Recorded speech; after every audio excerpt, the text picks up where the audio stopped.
L'agriculture d'hier, c'était quoi?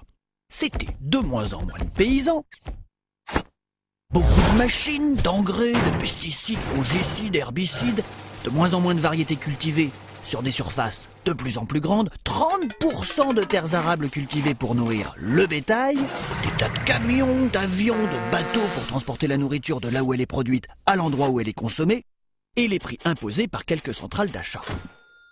Ça posait quelques problèmes.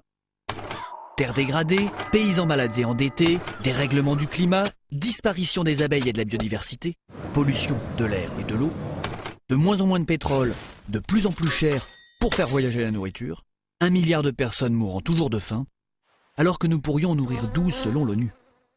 Il existe des solutions. Une étude menée sur 30 ans au Royaume-Uni montre que l'agriculture biologique est plus performante que l'agriculture chimique dans tous les domaines. Selon un rapport de l'ONU, l'agroécologie doublerait les rendements dans nombre de pays en 10 ans. Ça permettrait de créer des petites fermes très productives sans la moindre goutte de pétrole et de générer ainsi plus de 500 000 emplois.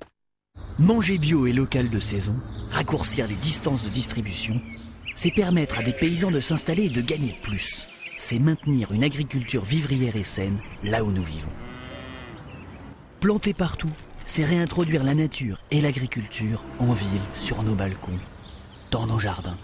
C'est participer à produire ce que nous mangeons, c'est propager des semences anciennes et reproductibles. Investir dans une foncière comme Terre de Liens, c'est soustraire les terres à la propriété privée et faire pousser des fermes bio partout en France. Qu'attendons-nous pour révolutionner l'agriculture? Rejoignez la révolution.